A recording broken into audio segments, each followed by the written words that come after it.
जाए जाए कोइले बाड़ू देवा घर नागरिया पौआ में छाला पड़े दूर बाड़ा गरिया।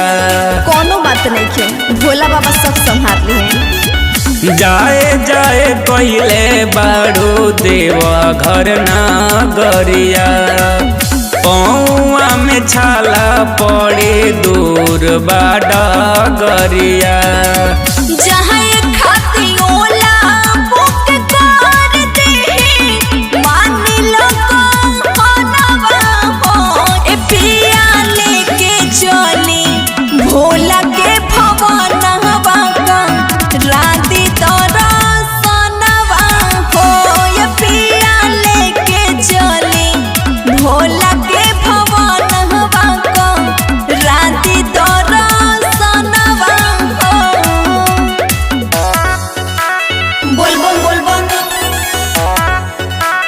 जैसे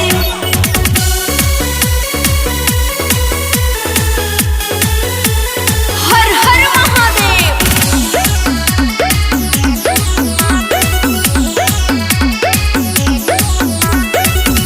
आवतानी ले ले धानी गेरुआ रंग साड़ी होखतो यार जात बा पंकज के गाड़ी।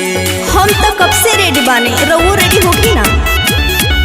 आवतानी ले ले धानी गेरुआ रंग साड़ी होखतो यार जात बा पंकज के पिकअप गाड़ी।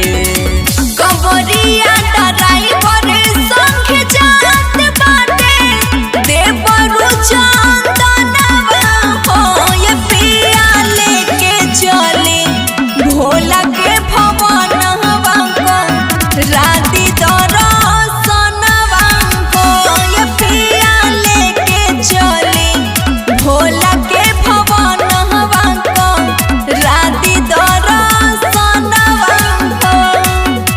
ठीक बा तो चले के।